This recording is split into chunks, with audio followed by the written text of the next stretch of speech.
Welcome back, guys, to Cars and Chatter podcast. Today, I have Cesar from Cali Q's with me. Eddie is here as well. Eddie Inferno 400R, and in post, I'll make sure I put their Instagrams and down below if you guys want to give them a follow. And welcome, Cesar. Tell us a little bit about yourself. What's up, everybody? So my name is Cesar. I have a Q60. I've had it since 2017. Yep. I think is when I got it.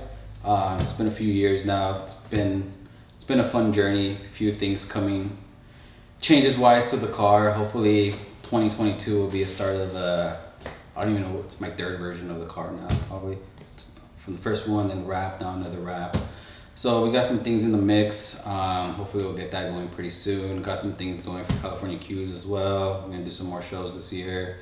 We got Eddie here, who's gonna be one of our booth cars if he ever decides to bring his car out to shows, because he thinks his car's never gonna be done. But yeah, we got some things going. Some things going for the platform as well. Hopefully we got some new car parts that I'm trying to get certain manufacturers to jump in on our platform as well. Can't speak too much about it because it's still in the working phase, trying to convince them, but we'll see. Nice. Eddie, my name's Eddie, and my journey started with the Q60 2017. It was pretty modified until I got into an accident and that thing got wrecked. Rest in peace. Rest in peace. That thing was nice. Rest in pieces. Definitely. Yeah, it was pretty nice. Then from there, I took my time, and my friend Sepan here, hooked it up, and I got into a Q50. Pretty nice, I think. Definitely not as nice as a Q60, but I'm probably gonna get hate for that. Those fighting words in our platform. But it's fine. It's fine. I mean, I'm being honest to myself and what I think. Don't get me wrong. The Q50 is nice. It's lighter. I haven't done any performance stuff to it yet. That's coming up next. Just finishing up the aesthetics, and that's it, man. Nice. All right, guys, before we continue into the show, I want to give a special shout out to Simon over at Straight Auto Body for allowing us to use this space. Beautiful office. He built this thing by himself. As far as idea goes, I think he did it himself, and man, I haven't seen anything like this. I feel like I'm actually in a recording studio. Definitely. So, and the lighting is perfect because he's got these LEDs above here, and it's beautiful. Makes it look skinnier. Simon, thank you again. Straight Out of Body Shop in Glendale. So if you guys need any custom work done, painting your car, body work, etc., make sure you guys give him a call. I'll make sure to link them below in the description as well. And yeah, thank you again, Simon, for. I can vouch for them too. They did work on my car. I had an incident with my front bumper. They also worked on my car as well. Yeah, so definitely recommend them. I think he had my car for over a year, which wasn't his fault. There was different things going on. Story for another day. Story for in about 2.5 years or so. We could have a talk about it. But yeah, I myself have had a few Infinities. I had the FX35 Gen 2. I think I modified that thing like 4 or 5 times with 4 or 5 different body kits from Russia. But anyways, that's another story for another day. Cesar, you and I were at the Fast Intention show the other day. Last weekend. Yeah, what did you think about the Z? It grows on you. It's like, well, we were telling the guy from the North America, from Nissan North America, the pictures don't do the car justice. You really need to see the car in person to determine if you like it or not. Yeah. And I think the back part of the car and the side profile of the car are great. Just that front view, that grille, it's been getting a lot of hate. And I posted the picture on the big Q50, Q60 platform, the page on Facebook, and everybody said the same thing. The front it just doesn't go. I thought the side profile view was nice and the rear was nice. It gave you a little hint of the 300Z a little bit, but I think the first thing I said the same thing right in front of the dude. I said the first thing that's gotta go is the front bumper. I just was not liking it. I get what they tried to do with mixing the old school and new gen kind of together, but just that front for me, and like I was telling Eddie, because Eddie's got as much OCD as we all do, the grill is like two-tone. The Yeah. front, the top of the grill and the bottom grill are two different shades. So to me, it just throws it off. The top was gray and the bottom was black. Black, right? yeah. If I remember correctly. So it's like that already. You know, for people that have mad OCD on how their car looks, that kind of throws off. Just the front end is ugly. Honestly, it reminds me like the whole ordeal with the BMWs, the M4s, and you know the M3s. Massive grill. Yeah, just the kidney grills. Yeah. I gotta admit though. I mean, those G- actually grew. Yeah, the G80 grew on me big time. Like I love that car now, especially seeing it in person and when it's modified and when it's lowered. Just a little bit ago, we were looking at the Nardo Gray one with the BBSs. That thing was I love their green. Their freaking green is freaking sick. the highlighted yellow is pretty nice bright too. green. Yeah, the bright like whatever forest green, whatever it is. That. I mean, personally, back to the 400Z, I think we're discussing it, and the representative from Nissan said the turbos are actually smaller. I know there were articles That How they're can you- bigger. that are bigger. How can you get any smaller? From what he said, it's because of anti-lag. Efficiency. Efficiency is the word that he used. Mm-hmm. But at the same time, I mean, our turbos are pretty small as it is from factory. How much smaller can they get? Yeah. And how reliable are they going to be? I mean, we've had a lot of issues with Yeah. that on our platform where they're not. You know, they revised it already once, maybe twice. I don't know. Was it once? I think. Oh, twice, I believe. Twice, yeah. Twice. Yeah, and I mean, I don't know. But here's one other thing that I hope they've worked out all the kinks as far as, you know, the turbos eating up all that oil and all that good stuff. The block issue. The block Course issue. block. What our platform is like 4 years already. Yeah. Yeah, so it's getting there where they should be kind of perfecting it. So. So my question for you guys next is, since we're talking about the 400Z, what do you guys think about Infiniti or Nissan discontinuing the Q60 after this year and bringing out the 400Z? I think it's going to benefit current Q60 owners. It's just going to make our cars more valuable. But overall, wouldn't you want to see some of the technology that they have on the 400Z on the Q60? The thing is with Nissan, they don't like to share, you know, like platform to platform. It's like Nissan, like I mean, at least technology inside the car, you know, has more technology, you know, than Infiniti. Infiniti is always behind Nissan. It's just like why though? You know what I mean? And I mean, you pay more money for the Infiniti. Yeah. You know, I started my journey with the 2004 Z, and you know, I kind of want to jump into another Z, but. Like I said, I'm not feeling it with this one. I love the rear end. I just don't like how Infiniti. Listen, Infiniti as a brand is a great brand. They make great cars. As much as hate there is out there for the brand or for the platform itself, it goes back to, you know, I've been around long enough to understand who knows how to maintain their car and who doesn't. A lot of people go to service and complain, oh, my engine blew or turbo blew. Yeah, because you don't know how to drive or you don't know how to modify the damn car. Mm-hmm. But what kind of threw me off was going back a few years was Infiniti bringing out the U Roche, you know, hyping things up, putting the GTR engine into it, and then all disappearing. Like the Black S. like the Black S. Yeah. You know, a lot of people. I had this one guy that kept constantly visiting me and asking me when the Black S was coming out. Mm-hmm.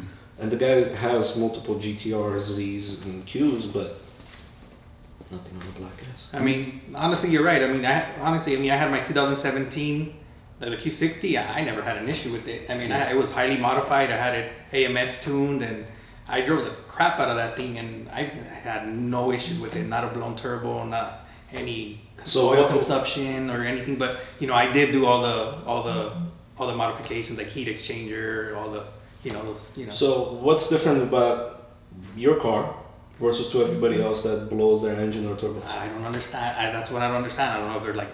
I mean, like I said, I drove it pretty hard. Only they're freaking driving it harder than I was. It could be the case, but it was my daily driver.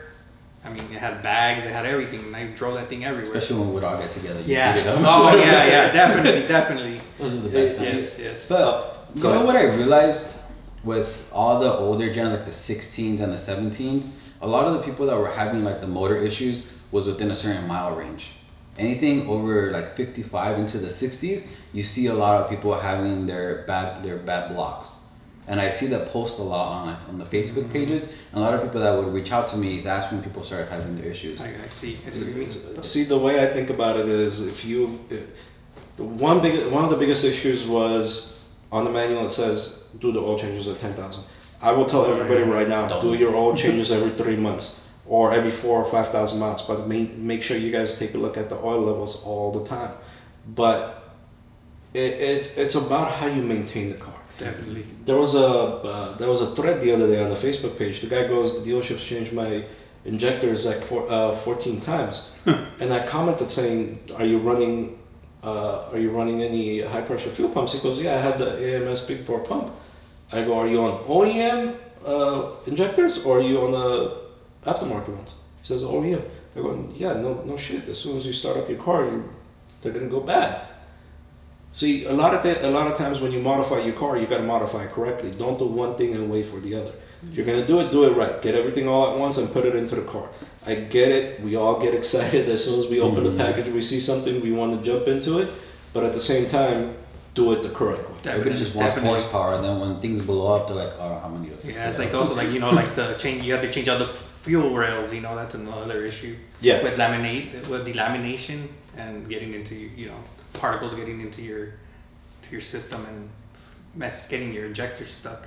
So, what do you guys think as far as the aftermarket community goes, or how's the aftermarket community looking for our platform right now? What have you seen that's a good thing and that's a bad thing from consumer side and from the manufacturer side?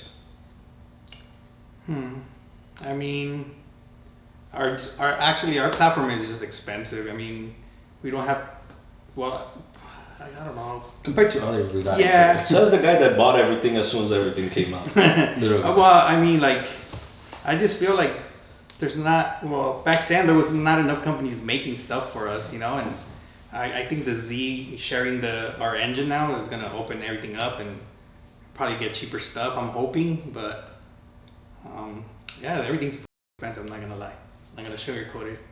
And especially now with COVID and stuff, back orders everywhere, materials getting freaking hard, you know, to build stuff, and just all these delays and stuff. It's crazy. I forgot what company I was talking to the other day. It was just a joke. It's a buddy of mine. Oh yeah, we're talking about building something, and I remember he had quoted me, I think it was $4,500 for the same item, and he goes, I have to charge you double now because of material. And it doesn't surprise me. And that's cost. It's crazy. That's the kind of world we're in right now. But I mean, as far as from what I've seen, especially on the Facebook group pages, and this is not throwing shade at anybody. It's a learning from your own mistakes as you go. What happens is, you know, companies do a lot of R&D building certain things, right? Whether it's carbon fiber parts, whether it's body kits, whatever it is. A lot of the guys, they'll jump into the eBay page and buy the $75 version versus the $150 version, and say, oh, it doesn't fit perfectly. Yeah, it doesn't fit perfectly because it's a copy without having the original part. Or it gets warped. That's like the biggest complaint that you see on the forums. Oh, my carbon fiber mirror caps. Yeah, I mean, it's like, what do you think is gonna happen? You got it off eBay for $50. I know, if you're gonna cheap out, expect that. You know, like, you know, there is sometimes you get lucky and you cheap out and you get a good part, but if you're lucky, it's far in between. Yeah. Or whatever. I mean, I'm sure those parts will last, but the thing is there's a way to. It's like taking care of your motor. You got to take care of your carbon, just like you got to take care of your paint. You know, if you ceramic coat your stuff, it's gonna last forever. Like my carbon, a lot of my carbon's from Strictly. You know, that stuff is made overseas. I've had 0 issues with my carbon, and I've had them now for like 3 years. So I was saying, you know, about the clear coat. I mean, that's very important. I think clear coating your carbon fiber pieces. Just protect them, because they're gonna, that resin they use, it's, especially if you buy them from China, that shit's just, well, watch my language, it's just not the best. It's crap, honestly. I can't speak the same for the carbon parts from Strictly. You've seen my hood. It's like a hit or miss with everything. It is a hit or miss, but you know, I really didn't like the way they wanted to go about it. They wanted me to take the hood off, give it to them, for them to send it back to the manufacturer, for the manufacturer to take a look at what's wrong with it, and then decide whether they're going to give me a new hood or not. Listen, I really don't care. I'm probably gonna get rid of the hood and build myself a new one. I have a OEM hood sitting at home that I'm. I think we all did that. We could just experiment with this. So we all have a garage full of OEM parts that we can just have fun with. The only thing I'm missing is fenders. Yeah, that's what I want to do next is fenders. I have like 2 spare front bumpers in my house that I would love to just cut up and have some fun with it, but it's just, I mean, the time is bad. And I appreciate you cutting one up on the sides for me and sending it to me so I can experiment a little bit. I mean, that's the best way. It's like, there's no such thing as a bad idea, you know what I mean? You just have some fun with it. At the end of the day, it's your car. If you have a part, just... And that's one thing that I think that's bad with the car community is like, people build their cars for others to like and not for themselves, and they never finish the car. And that's one thing I tell everybody, just build a car the way you like it and drive it, because if you don't like it yourself, what's the point of others liking it? Or if you're just going for clout, you're just going to be there for 2 minutes and then somebody else is going to... Let's not even start the clout conversation. Let's just get away from that one. I'm just honest. Every time I build my car, I'm never happy with it. I'm being honest. Like, people tell me, oh, it's pretty nice and stuff. I go like, But you don't. But you're different. You don't like it because you think you could keep doing better. Yeah. That's the difference. You know, I mean, you know, when I first got my Q, you're one of the first people that I met, like you two. You know what I mean? So like you helped me with my specs on the car, like on my wheels. With my wheels, people ask me, how'd you get your specs for it? I'm like, it was not me. It was my friend. They told me. What are your specs? Because I know you get that question 1,000 times. T37s. You have to get. They're Well, first the brand. They're race T37s. I've had them now for like almost 2 years, a year and a half, 2 years, something like that.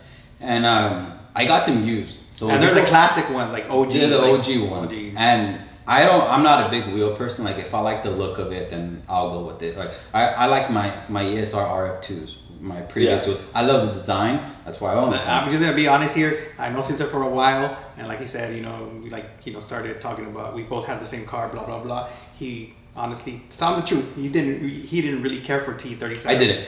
Honestly, but I didn't. they grew on you. Right? They grow on you. Yeah. I think they're great wheels. They're just the classic, tech, dude. They're just yeah, like classic. the tech behind them. There's the lightness with them is ridiculous. You know what I mean? And to me, they're just a simple design. But I understand like the tech behind them. They're super light, strong wheels. I mean, we saw his wheels after his car accident. Jesus Christ, those things could take a hit. You know. But if you have a picture, send it to me so I can. Yeah, I would. Yeah, like it was. That just goes to show how strong they are. Like, yeah, they cost a pretty penny. Oh, and what do you say? They fixed them, right? They're still on the road. Yeah, exactly. Somebody, I know the person that bought his car from auction, the totaled car, and parted it out.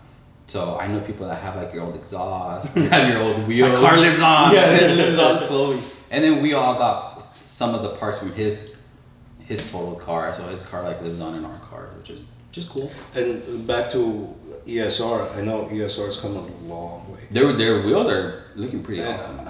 I know you're friends with them, and this is not a promotional thing, guys, so don't start saying, oh, they're sponsored. I'm not, neither is he. None of us rock their wheels. None of us rock their wheels. They did offer, but I haven't done yet. They do have some nice designs. Yeah.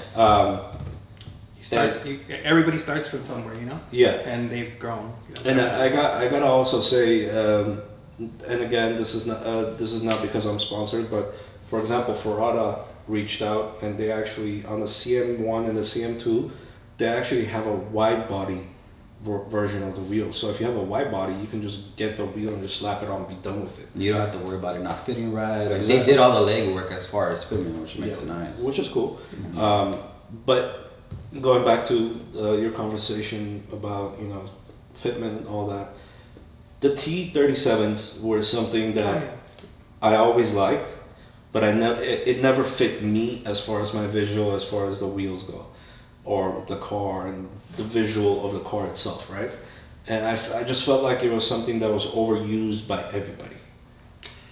Yeah, that's very true. Everybody rocks them, but like I said, you can't go wrong with the classic. I mean, they're not too expensive, and what you get for the prices, I think it's the best. I mean, like, you wait 6 months maybe, but I think at the end of the day, it's worth it. I mean, I should have done T37s again, but I went with roadie forms this time because I always wanted them. You know, I've like ever since I saw the sixes, I wanted them, and hey, I finally got them. But I mean, the car looks great, and I can't wait to see all the other goodies that you have going on. I'm not gonna say what it is, all the other goodies that you have going on in the background getting painted right now. So car's gonna look good as far as that goes. Thank you. But Appreciate it. yeah, I mean, as far as wheels go, I'm very picky when it comes to wheels, especially when it comes to styles. That's me personally. And one thing I will say, guys, is don't ever ask me questions about fitment, because I'm horrible Second. at it.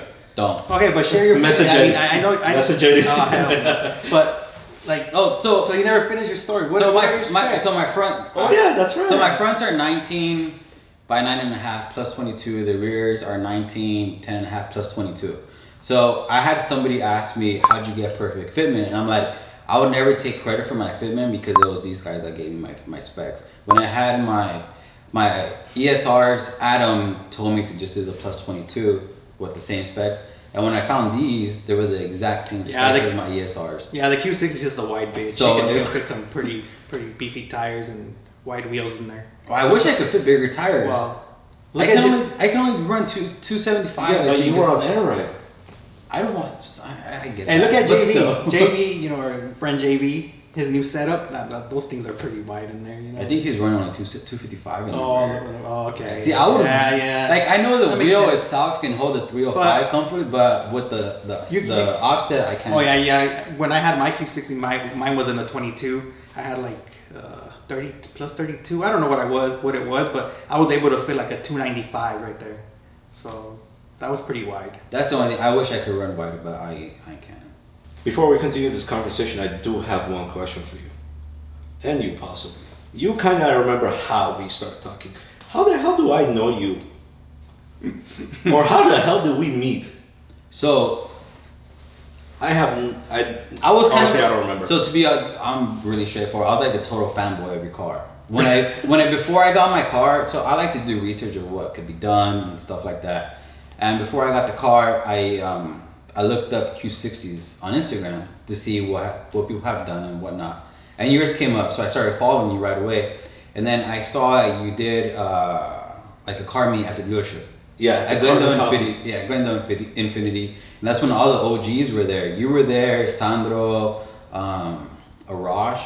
Arash, yeah. All like the big heavy hitters from back then. That was a long time ago. So I had just gotten my car and I think I only had my duck bill. That's it.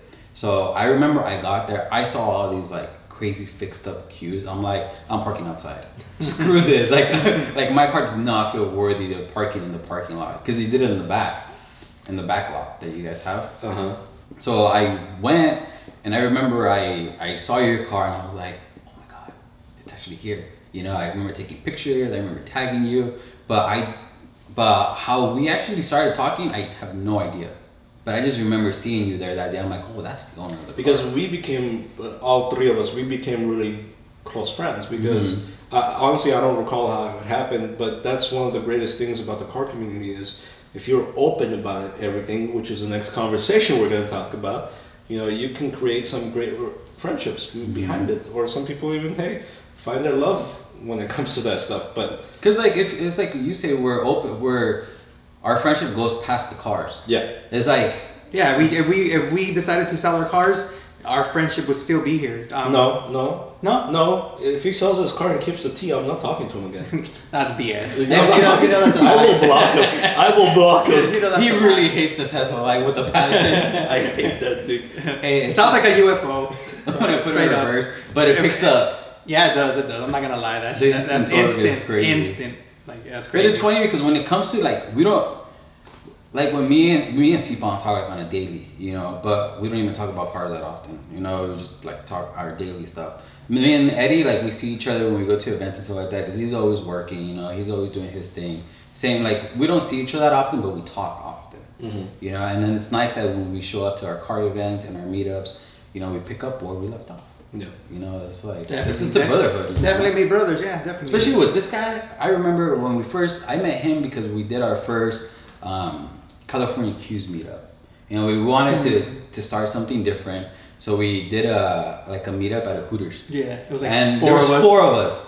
Don't ask why we picked that location. Just we'll go past that. So it's at Hooters. It was 4 I of don't know why us. we did it. I think we forgot. just figured it had a lot, get some food, have a conversation. It was 4 of us that I you know what? I think it was because there was a meet somewhere nearby, and I think that was like a close point for everybody. I don't This remember. is way back in this was yeah. like 4 years ago. But it was me, Sam, And Jordan. Eddie, and Jordan. And it's funny because to this day we all like consider like the OGs of that stuff. You know what I mean? Yeah, I remember when me and I kind of vaguely remember when me and Eddie started talking is because I remember him posting something about AMS, and that's how we started talking. No, we started before that. We started before because like back then there was only a few people with bags, and I think you were one of the first ones. You reached out to me to who?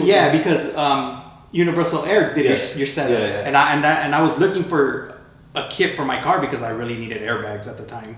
I had a nasty driveway, and even at stock height, I was hitting that thing. So You went to Bowden House. yeah, I did. Bowden House. Yeah, Okay. yeah. Yeah, I remember now.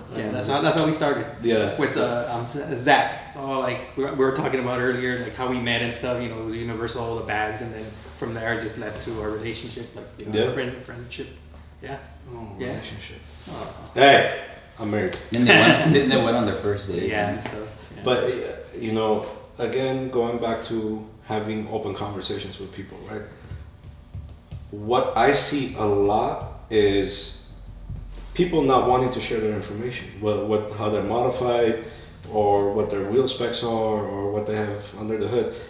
I personally don't care what I have on my car. So when people ask, I give them whatever I remember of, because that car's gone through so much crap that I don't even remember what's on the car. Version 17. Version 17. Honestly, I'm the same way. I don't care. I don't get offended at all. I'm an open book.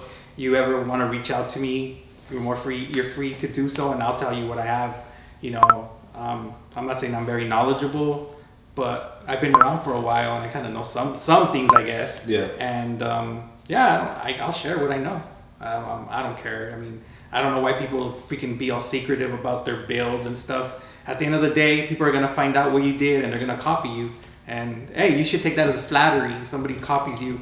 And honestly, like, how many original parts are out there for our cars? I mean, everything is a copy of something. Hey. Yeah. Copy of what? Especially your bumper. My bumper. Yeah, I mean, come on. That's what it is. I'm being truthful. I mean, it might be another car that had it, but it ends up on the Q50 or the Q60, but it came from somewhere. Mm-hmm. You know, that's what I'm saying. Especially because like some of our parts, we were the first ones to have some of our parts. So it's like, it's just a trickle effect. Yeah. I mean, I can't say that no more because of my Q50. You know, like when I came to the game, everybody had everything already. You know, Q60 was different. You know, I was not gonna lie, was The OGs for sure. one. Yeah, I mean, I kind of miss that car. I want to cry. He hasn't totaled the frame picture on his wall.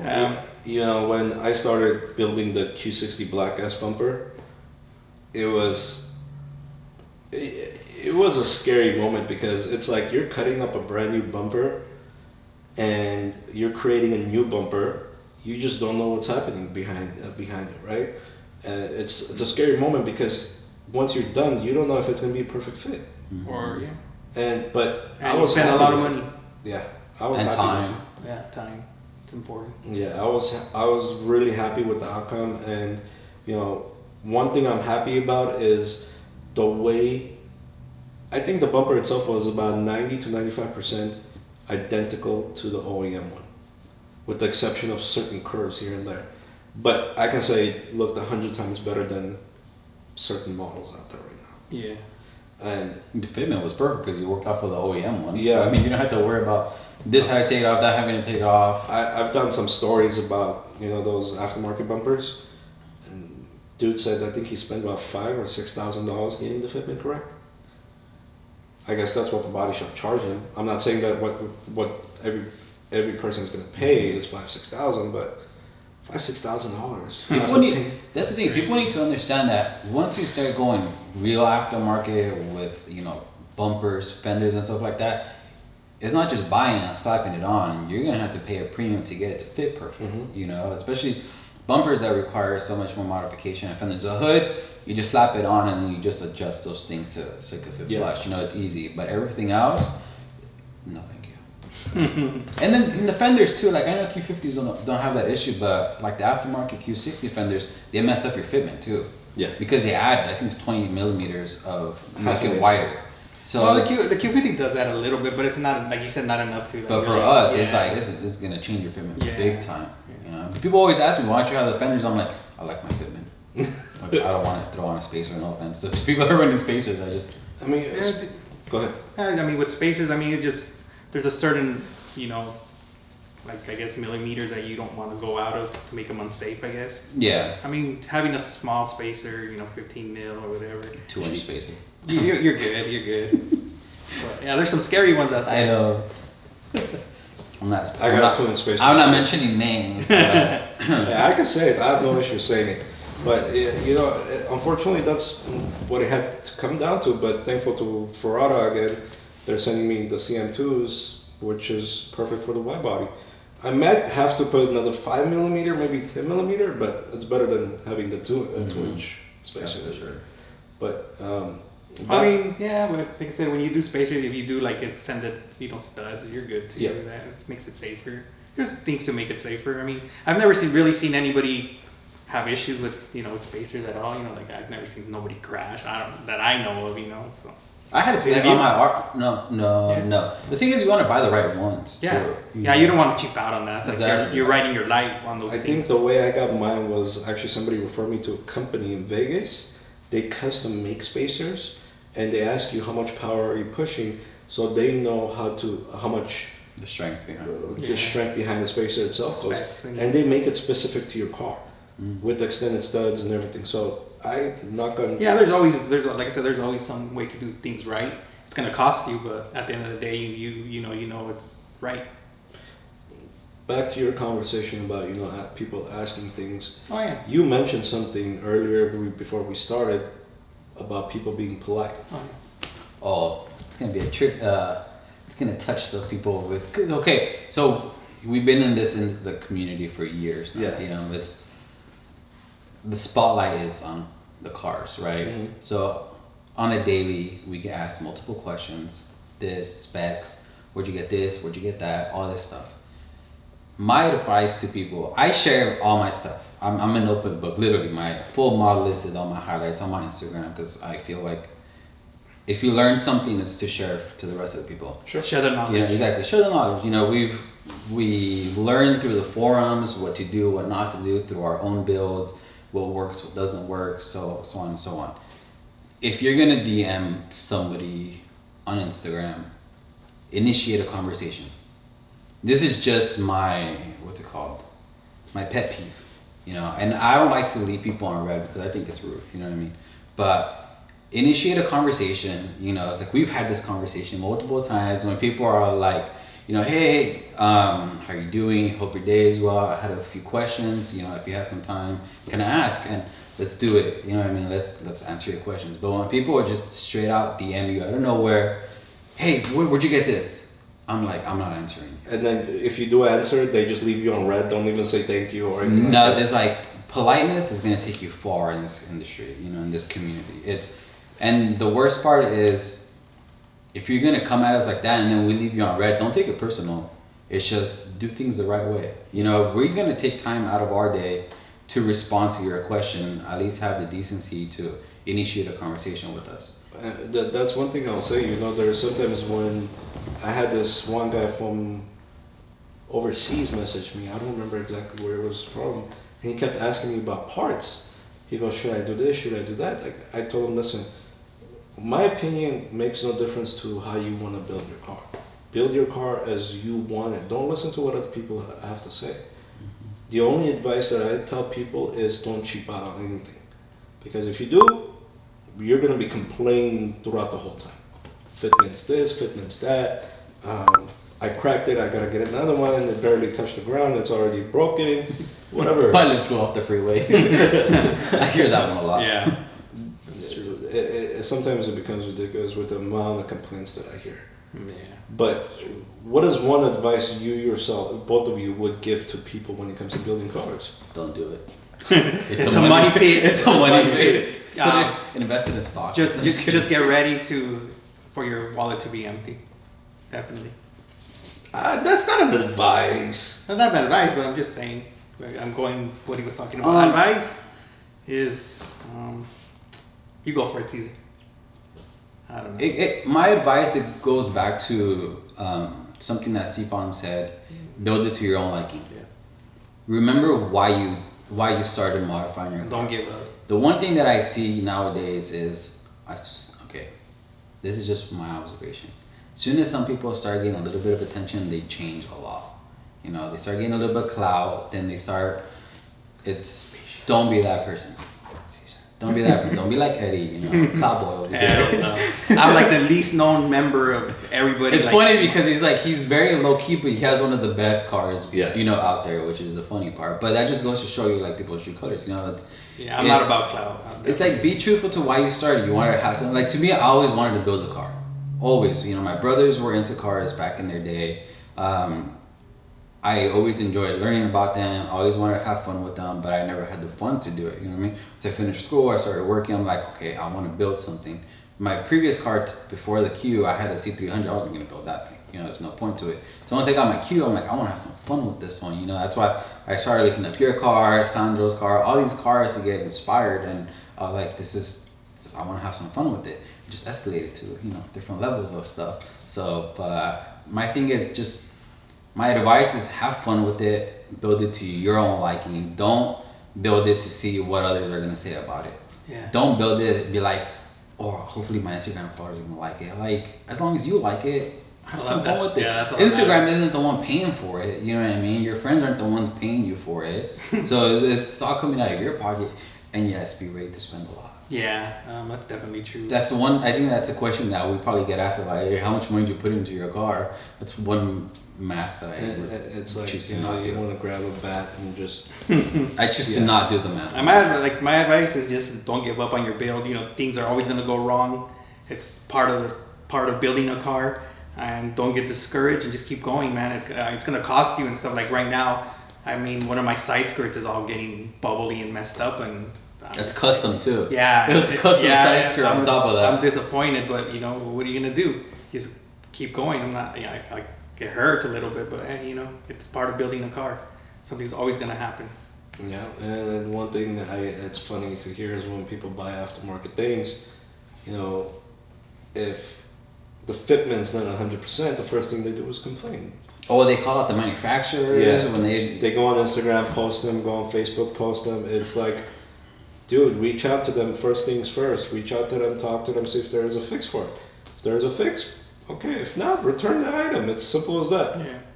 And like Cesar was saying, you know, if there's something you want to do to your car and you know a buddy, try their stuff out. I mean, you know, to see if you like it. That's what Cesar did. Like, remember when you were not sure about getting your car tuned? And you tried my tune. Oh yeah, And the bags too. Yeah, because I had the J4 before. Yeah. And I always wanted the car, but I was like, I'm not sure yet. And we were at the Canyons. Yeah. And I was like, can I test drive your That car? was a bad day. The Canyon was a bad idea. It was a great idea. And I test drove his car, and I was like, okay. And I think within the week I sold my J4, because Gio found me a buyer, and he was paying like, I forgot how much it was. So I was like, done. I remember that day, and I remember you were so undecisive about bags too, but yeah, you did it, and it was great. Bags for the win. I'm just kidding. Rush again. I mean, you know, guys, this community's come a long way, and I think that it's got a lot to give and still got a lot to bring in, right? I posted something on Instagram where people can ask questions, and I just feel like I answered about 99% of the questions in the last video we did with Adam. So there was one question that actually stood out to me, which was Susie Q60 on Instagram, Mike, and he asked, do you think somebody will do a single turbo conversion? I personally think it's a possibility, but we're still far away from that. If anybody's gonna do it, I think it would be somebody like Drop Air. You know, they would test it out or something, but that's my personal opinion. But is it a possibility? What do you guys think? Well, everything's a possibility. I feel like it won't be, but that's my opinion. I mean, my opinion doesn't really matter, I guess. But I feel like I don't think it'll happen. I don't know. I just feel like it won't. I think we're still far away from it. Maybe a few years. And if anything, it would have to be a race car at that point, or even a drift car. What's the point of Like doing, a one-off? Yeah, what's the point Man, I of doing all think that? maybe. I personally, right now, I don't see if there would be that much of a benefit, just because the turbo will have to be like a decent size. Yeah. And the nice thing about ours, like the only benefit to ours, our little turbos, is the torque is like there right away. So once you start getting the bigger turbos, then your torque is gonna have to creep up on you, But I don't know if you guys saw the new air-to-air conversion. Yeah. That Bonnie and Clyde are doing. I think they're second to do it or something like that. But they put down some serious numbers this past weekend. Yeah, I think I saw the chart the other day. They almost got into the 10s on just E30. Okay. So I was, I've been hearing some really good feedback as far as the air-to-air conversion. Like, Which is, I think, super expensive. no, they're gonna price it pretty good. Oh yeah. Yeah. Nice. I think. Everything's Don't quote me on this, but it's gonna be less than 3,000, I believe, with everything. I think that's their more expensive one. Oh, the I think they're package? gonna have 2 versions, but it's gonna be the cheaper option. There's another option out there that's like almost $5,000 or something. Like that. Like I said, don't quote me on these prices. I think Mishimoto is doing something like that. They're too. doing top mount intercoolers. Yeah. They're upgrading those. Okay. So the Bonnie and Clyde is just full air-to-air, big front mount intercooler. I think it's ginormous. I haven't even seen And that. from what I read, I saw they're tuned by Hussein. They're saying it's actually a lot more consistent. You could do back-to-back runs a lot more consistent as opposed to like ours that Where you have to wait. For heats up, unfortunately. But Yeah. so it's interesting to see what I would actually consider doing air-to-air. I think it's kind of cool. Yeah, what's the point? You don't even drive your car. I know, Garage Queen. Working on it. The team. Working on it. You've been saying that for a while. I know. Well, my car was down last year for. Oh, how long was it down for? a while. How long was mine down for? My car was down for only 2 months. It felt like forever.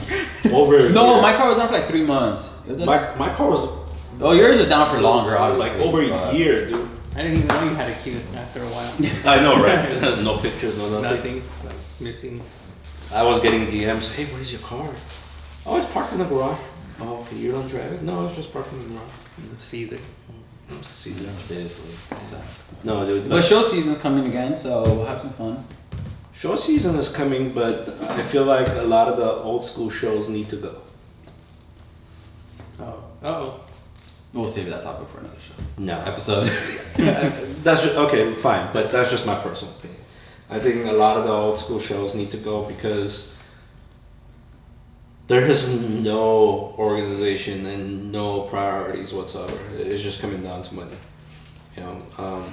I can't speak to, like, the thing with me is I haven't been in the car community long enough, because you've been in this thing for forever. You built a car a long time ago. This is my first ever build, so when it comes to shows, I don't know as much as you guys know, so I can't comment enough on it. Yeah, with shows I don't really like- know that much because I did build cars, but I didn't really attend shows. Like back then, our shows were like in the freaking on a parking lot. You know, we would just everybody would just commute. I mean, everybody would just gather there. We give an address, and everybody would just go there. And it's the funny thing is those shows is the same cars will go to the car meets that go to the actual shows that you pay to get into. Yeah. So it's It was, listen, they were great back then, but what they've become now, it just... Honestly, the only reason I go to shows is because I get to You hang out with my hang out. brother. Yeah, Yeah, he'll message me and be like, let's go. I'll be like, no. And then after the 500th message of let's go, I'll probably be like, yeah. he always caves. He always caves. I just gotta show up with some coffee. He'll show up. But thank you guys for stopping by, talking to us. We'll see you guys again on the next one, and hopefully we'll have somebody else that didn't. Oh yeah, and if you want to know about Fitment, this is like the last thing. Hit up Mishi. Dopest imported. There you go. 250. He's a master in sizing your, And Castillo too. Yeah. Those two Awesome. are. Yeah, they're good. They're really good. Their camera life like negative Yeah. 12. I'll link them below, so if you guys want to give them a follow, if you guys have any questions, you can DM them. But don't blame the show, blame him, because he's the one that mentioned them. But be polite. Yeah. polite. Be polite. Don't just like hit them up. Just remember, we take time out of our day to answer. We have multiple pages. We have big platforms. This stuff really is time consuming. Yeah, it is. It is. So It really it's- is. But again, thank you guys. Thank you Straight Auto Body for allowing us to use this beautiful scenery. Facility. Yep. Thanks, Nice, man. man. Until next time, guys. Peace. God bless.